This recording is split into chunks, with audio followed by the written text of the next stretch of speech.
Between the hills, the stars, the sky, the river so clear, river so clear. Let us join in a spirit of meditation, reflection, or prayer as we deepen into our service and share our opening words for this morning. This reading comes from Karen G. Johnston, who is the settled minister at the Unitarian Society in East Brunswick, New Jersey. Before becoming a minister, Karen Johnston spent 20 plus years as a clinical social worker. The reading is called Do Not Be Alone Right Now.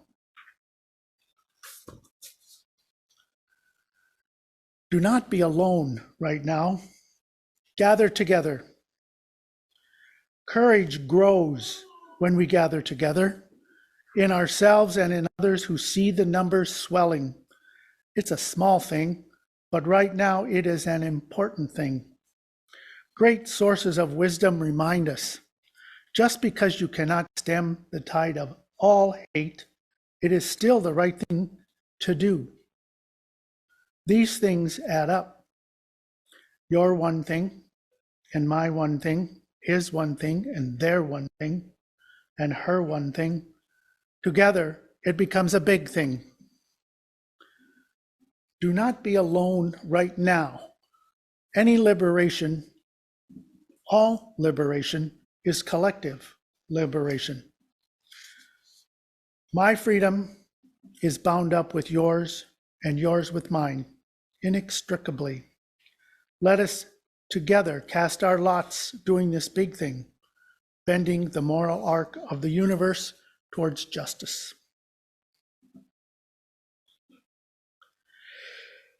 Now we join Unitarian Universalists all over the world in lighting our chalice. Would Marnie Peel please come forward to light the chalice, which is a symbol of the spark of life in each of us. If you are on Zoom and have your chalice with you, I invite you to turn on your video and share while we light them. We are in good company.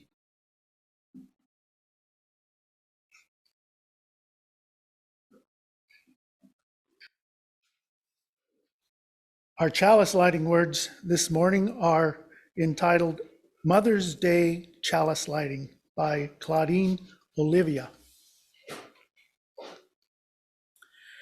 We light this chalice for mothers and mothering, to celebrate those who have taken on the task of nurturing a young one, a baby, child, or youth into adulthood, to celebrate those who have nourished the light of truth and compassion in growing minds and hearts, to celebrate those who have committed time, money, energy to the growth of others in this world.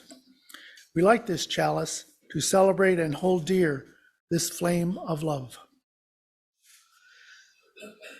I'm very pleased to introduce our speaker this morning, Waylon Hedegaard. And I'd like to welcome Waylon and his family that are here with us this morning.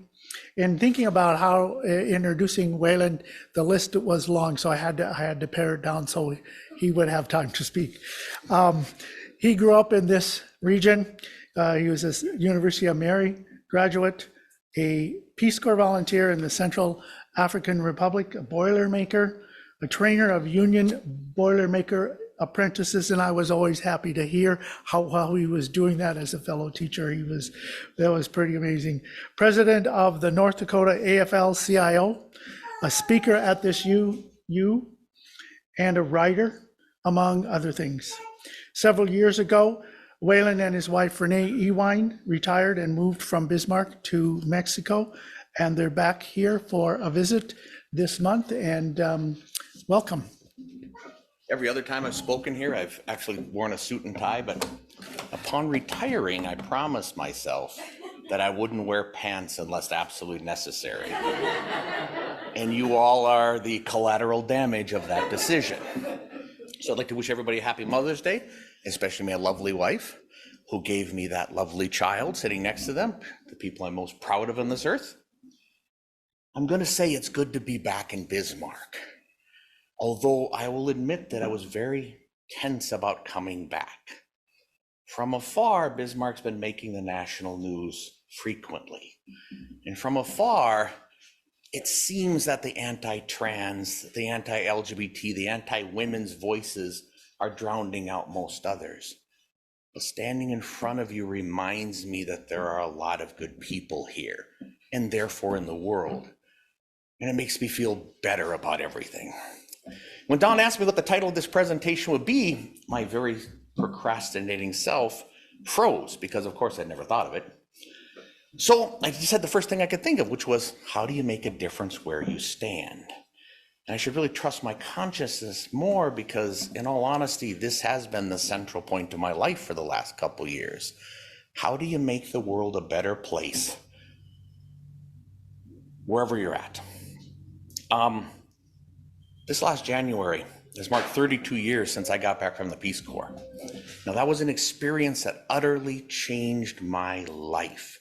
It shattered my preconceptions, it cleared my mind and kind of cleared my field of the mind and allowed other things to grow there. But I have to say that Africa changed me.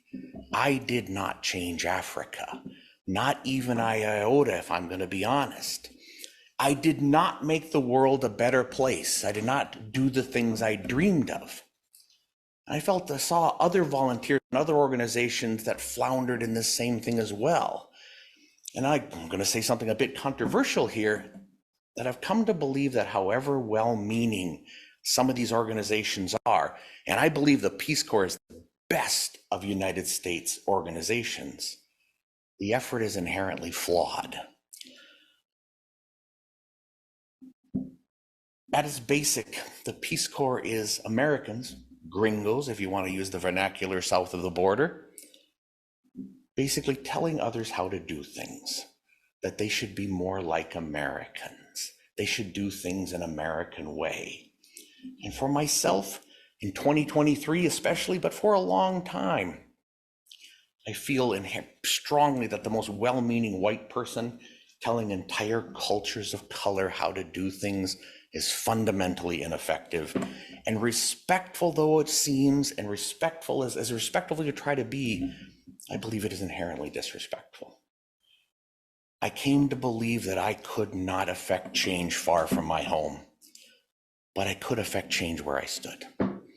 So Renee and I have concentrated most, not all, we still support international charities, or have, but we concentrated most of our energy on where our feet are, our neighborhoods and our communities. That's where we believed we could make the best change. But we lived our life too, and 4 years ago, like Don said, we did something absolutely crazy. We sold every single thing we owned. We moved to San Miguel de Allende in Mexico, and we moved there for several reasons. To experience a different culture, a different people, different foods, which I highly recommend. As you can see, I'm hardly starving. To learn a different language, to experience a different history. By far the largest reason Renee and I moved down there was to concentrate on our lives together in the years we had left, and live a more intentional life side by side. What we did not do was move to Mexico to explicitly make a difference. That was not in the list of things. We thought we'd live a quiet life, absorb the wisdom of others instead of trying to dispense any of our own. We didn't go there as gringos with some white savior complex. We wanted the people we met to change us. We didn't want to change them. I still feel that way. I wanted to listen more than talk. And I know, and many of you will know, that that is kind of contrary to my nature. My wife's probably grinning right now. But topmost in my mind every day as I walk through the streets of Mexico is, don't be that gringo. Don't assume that my way of looking at the world is better than anyone else's, particularly a culture of color. No matter how good my intentions, I have no right to change anyone to be more like me. Rather, I should concentrate on understanding who they are, how they work, their ideas, to listen rather than talk. So we left Bismarck on July 4th, interesting, ironically, 2019, and that became our own personal Independence Day. and crossed the Mexican border 4 days later with 4 yowling cats in the car. And I will admit, I was quiet my first months in Mexico. I studied the language, I studied the history, I absorbed what culture I possibly could. But on the inside, I still held a lot of that American in me. I still had a lot of the old Waylon. I always have a lot of the old Waylon, but I had too much of the old Waylon, let's put it that way. So on the net, I remained that political animal. I couldn't leave, I couldn't put down, I couldn't forget what was happening in the United States. So I railed and I fretted in Facebook posts and comments. I argued fiercely with friends and family. I was not shy, I made enemies. And these were not my proudest moments. Yet I changed nothing. And we all know how this works. Every post, every comment, no matter how pithy, no matter how witty, no matter how sensible, was more theater than any real instrument of change. The thing it did is it brought out the worst in me. I began to not like the person I was, or maybe the person I'd been my whole life, but the person I was becoming under this kind of scrutiny. And then the pandemic hit, and we all know what that was like. And I could feel the world around me sinking into further darkness, even in sunny Mexico. So I made a very intentional decision to stop posting about politics. I still read, I still keep up on events, I still have opinions. But for my own mental health and that of others, I needed to be more positive. No more memes, no more witty comebacks, no more fruitless arguing with people that I was never going to convince. The last thing the world needed at that point, or now, was more negativity. So I began taking long walks through San Miguel. It's a beautiful city formed and created in 1541. It has a history that is, and then there's an indigenous history long before that. History leaks out of every rock in Mexico. And it was fascinating. I began taking long walks and posting photos about all the beauty I saw. I began fascinating with the numerous murals and art installations around town. And my sister-in-law kind of jokingly said, you should make a map of everything so when we get there, we'll know where it all is. And that was a crazy idea, but like 2 days later, I was off walking a grid pattern in every street and making sure. And so I walked basically every street of inner San Miguel, finding every work of art I could and taking pictures of it. I took these photos and I created lighthearted posts of my walks to show people, in spite of all the bad news, in spite of all the ugliness, the world is still a beautiful place. I wanted to bring the positivity I kind of craved for myself, but I wanted to bring it to others too, because, even on the net, you can sense, like I could sense in everyone here on their posts on Facebook through the winter, you can sense that the mood is descending rapidly. And I could sense this. So I wanted to bring some kind of joy. So, I called these walks, when I made my facetious little post, I called these walks facetiously the Fat Bastard Art Walks.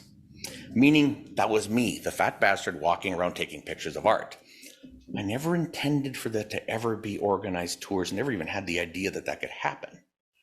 But as they became popular on the local Facebook groups, people began to ask if they could accompany me as I went.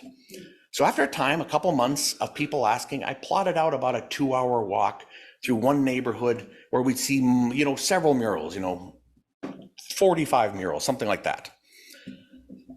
And as a one-time event, I publicly invited people to come along thinking that maybe 3 or 4 would show up. This was the midst of the pandemic after all, but this was the midst of the pandemic. People had been stuck at home. People were bored. People were depressed. People needed something more. So on that first day, dozens signed up. So many that I panicked. We hadn't even had the vaccine in Mexico yet, for gosh sakes. We didn't even know much about the virus still at this point. So to take the pressure off, I created 2 more walks on subsequent days that hopefully we could spread it out a little bit, and insisted everybody needs to maintain distance, everybody needs to wear masks. There's no exceptions to this. But in spite of all the limitations and the heat, 51 people showed up on that first weekend. And in the blazing sun, we toured the city for 2 hours, 2.5 hours at times, viewing murals. And despite the heat and the masks, people loved it and they wanted us to do more. When is the next one? So that single time only event became a twice weekly. occurrence through different neighborhoods. We expanded the walks until we'd created 6 in all. We would rotate through them. We've met many of the principal street artists after a certain point, so we wove their stories into the mix. What their dreams were, why they did what they did, why they donated so much of their time for free to beautify their communities. We spoke of the sacrifice they made in time. And this time where older people make fun of this younger generation, we pointed out that it's the younger generation that's giving us the beauty we see around us. And maybe we need to rethink that. But in the depth of their pandemic, something about their story of generosity became a beacon of hope. And more people kept showing up. Now, we'd give a little speech ahead of time, and to break the ice, to gain a connection, I would publicly introduce myself as the Fat Bastard. I'm perfectly comfortable with that. But it's a name I'm still being called to this day. Every week or so, like the woman last week, someone will come up to me and, because if you look at me, I am rather recognizable. I have a particular body form that's hard to forget. But they'll say, hey, I know you, you're the, and they'll stop. And you can tell there's a little moment of hesitation or sometimes even panic because they think I'm going to be offended by the only name they can remember for me. And I will have to say, I smile and say, yeah, I am the Fat Bastard. But I also answer to Waylon if you want that. So during the walks, we wanted to keep this as positive as possible, so we very lighthearted on it. So during the walks, I began to introduce Renee as the goddess. Because after all, if I have to have a nickname, she should have one. And she totally rejected Fat Bastardette or Bride of Fat Bastard. And so the goddess she became, and she couldn't object to that one, really. And so to this day, she is still known in San Miguel as the goddess. Now, I know nothing about art. I don't have an art. Renee has the art degree. That's the ironic thing. The only thing I knew about art is I would tell everybody, I don't know anything about it. I'm not going to interpret it. The big thing is I just know what I like and I know where it is. And I can show you that. And so our tours were not packed full of information. They were just, we wandered, we saw great art, we chatted, they became these social events. But none of this was planned. This just grew organically, and Renee and I just stepped into the role it offered. And that's just what happened. Someone suggested very soon that I should collect money, so we started a voluntary donation that went directly to the artist, with no strings attached, as a simple thank you for the work they've done. Some of that money, I'm sure, went to pay electrical bills or buy diapers or buy food for their family. But very soon, almost all that money that all these people donated got funneled back into art projects. Because if you're a street artist, the greatest thing you can do is paint more art. And that's what they did. And so soon, all of the money that we collected went into projects, mural festivals, other things. Renee and I allied ourselves with 2 local accredited tour guides, Isabel Moore and her father, wonderful, fantastic Mexican nationals who donated their vast knowledge of Mexican history and culture to these walks. We remain great friends to this day. And all the while, I thought that the hubbub over these walks would die down, that people would get bored, and then the walks would just fade away, and we would let them go. And some walks did only have a few people. Sometimes we did walks with 4. One time on one rainy day, Renee and I took one older woman around a neighborhood and showed her all the murals. But then other days we'd have 50 people show up on a single day. More than once we had over 60. Our greatest number was 63 people we had. Do you have any idea how long it takes 63 mostly older gringos to pass a single mural? With me chatting in the front and Isabel Moore talking about Mexican culture in the back. Some of these walks ended up taking over 3 hours. Not our intention, but that's what happened. But people kept returning. And through it all, and this is the important part of this all, we kept a strict rule. I kept a strict rule that it was not my right to tell a Mexican artist what or how or who to paint. If they would come to me with their own projects, I would try to figure out if I could find funding for them. But that was it. We did no projects of our own. We just wanted to support what their dreams already were. In less than a year, we took over 1,200 people around San Miguel, and we raised over $11,000 in voluntary donations, most of which got plowed right back into the murals themselves. But again, none of this was supposed to happen. Doors just open up, and all Renee and I did was have the courage to step through them. Over 100, I don't even have a number, over 100 new murals went up and around town that year, most of which we had something to do with. Obviously, the artists were still donating fantastic amounts of time, and other people were helping in their other organizations. But we're proud to be involved in that. The only thing we added was money and verbal support and attention. I knew that there was nothing more that I could add to any artwork that would not subtract from the total. And so wisdom most times is just learning how to keep your mouth shut. A lesson that I still have not fully learned. We have a Facebook page that has 3,000 members. We do funny restaurant reviews on occasions to help mom and pop restaurants struggling to survive, which are called naturally the Fat Bastard Restaurant Reviews. We still support local artists and on and on. But some of those of you, if you followed us, you also know that not everything worked out. And thus we come to the cautionary part of this tale, which I'm going to simplify greatly as to not bog it down. But suffice it to say that pride goeth before the fall.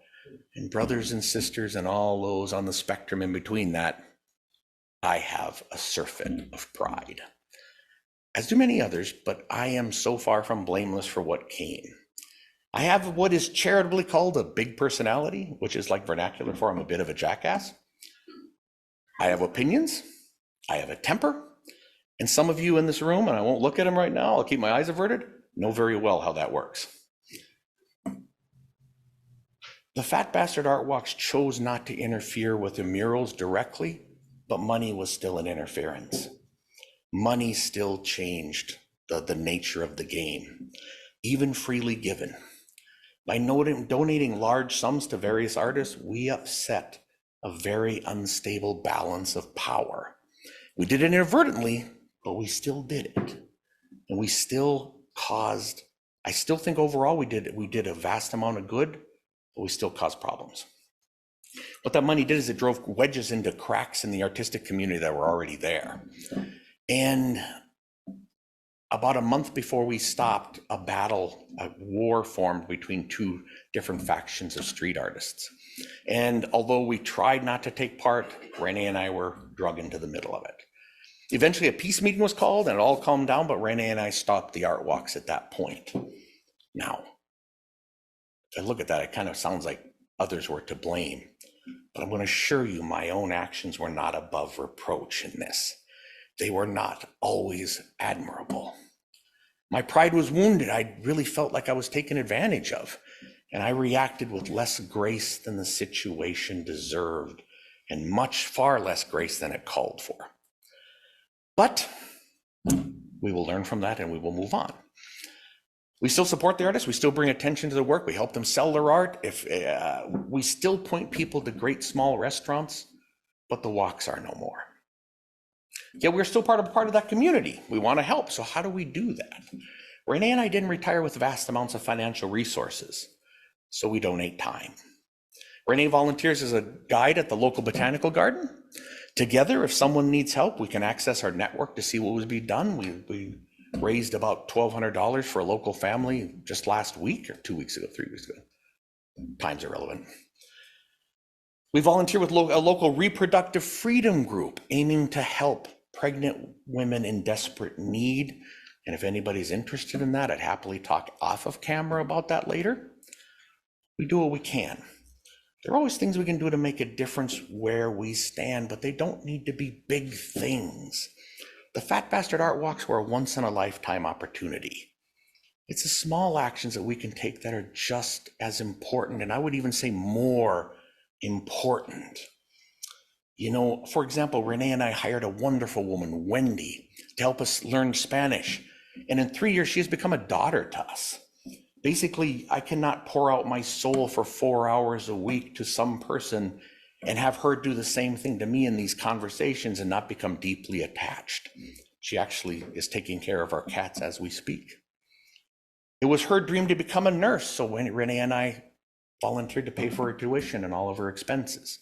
And she is doing magnificently and she'll graduate from her final class in August, and we will be so proud to sit in that front row to celebrate that victory. But even smaller actions matter. They matter so much. The one thing that the Peace Corps taught me was that as a volunteer, everything I did reflected on other Americans, that I was an ambassador for my country. And I've never forgotten that, but I've rather expanded it out.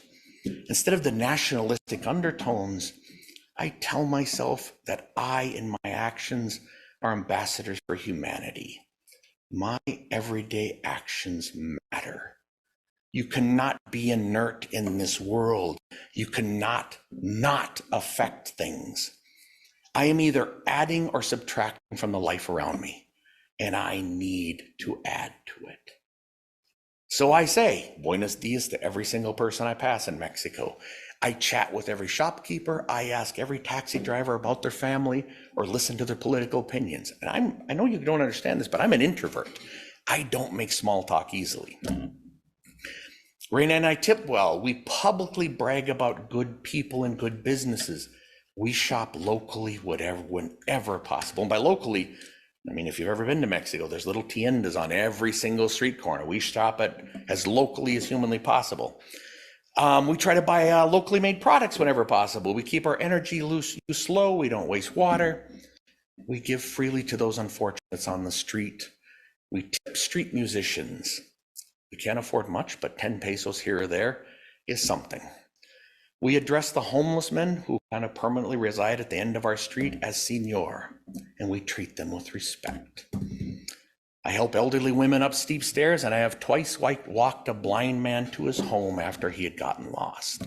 That's how I met Juan and heard the story of his life. These things often cost us nothing but time. And so many times we think that time is something that you conserve, that we need to save it, but we don't. You cannot hoard time. It is spent at a steady rate regardless of what you do. So as much as possible, we try to spend it being kind.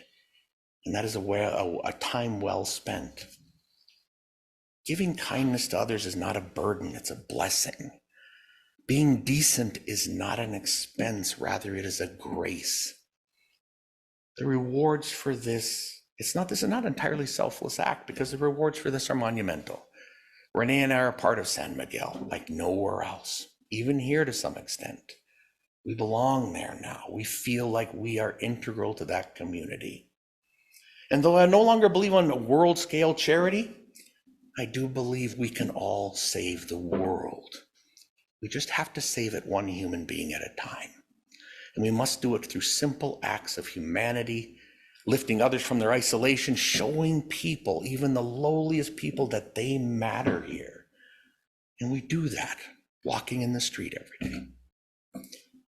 Will someone take advantage of us like I felt like happened before? Yeah, it's going to happen. Will we make mistakes? Absolutely. Oh my God. If anybody thinks I'm not going to do it, you don't know me very well. And will it all come crashing down like the Ark Walks did? There's a possibility that it will. It could happen. But the response is so what? What does it matter? Why should any of that affect our personal kindness? Is being taken advantage of the worst of things? Is making mistakes? Is failing? Is that the worst things we can do? Why are we so often terrified of the things that cause us so little real harm? There are no lions or tigers or bears here, oh my. There's just us, and I can live with my own failures. I can live with being taken advantage of. I can live with it all falling apart. I might have to go cry in the dark room listening to Bruce Springsteen albums, but I can live with that. So, if we can save one person just for a single day, it's worth it. So I urge, we should all go out and lift one fellow human out of the darkness, and we should do it whenever possible. And you will feel a better person in the end. And you will be a better person in the end. And I'm going to say it, me and all my jackassedness, to coin a phrase, if I can make myself better, y'all should be able to do wonders with what you've got. And in the end, I'd like to say this. About 3 weeks ago, I saw an actuary table for people our age about how long they live, average lifespans and everything else, and I'm reminded of the limits of our lifespan. And as many of you know, I lack a belief in life after this one. To me, my days are finite. They will come to an end, and there's little I can do about it. In 50 years, few people will remember my name, and in 100, no one will. But the important question is, how do I make the most out of the time that remains? I'm not saying to sell everything and move to Mexico, though that was part of our answer. Rather, ask yourself if you are living the life you wish, if you are doing the things you want, if you're the person you want to be. As we age, we often get trapped in this inertia of our lives, and there's a feeling of security in that. There's a box we build around this. And we see that box continually shrinks, and the possibilities of our lives to us continually shrink. But that box is only illusion. That box has only ever been an illusion. No matter the age, our choices are far more numerous than we think. We can still do great things. In fact, in this winter of our lives is exactly the time to do those things. It's a time to do something radical and maybe a little frightening. It's a time to find love or passion or excitement. It's a time to be the person we've long wanted to be. Maybe, just maybe, it's the time to sell everything you own and move to Mexico with four cats in the car, bitterly lamenting their fate. We extinguish our chalice this morning with the words by Jafon Seeley, an inspirational and motivational speaker, a diversity and inclusion facilitator, and an all-around good human, and a friend of this congregation. Far too many incredible ideas die within us due to fear, insecurity, and a lack of belief in oneself. Have the courage necessary to step into the unknown and share your gifts. The world awaits. And the world will be a better place, and the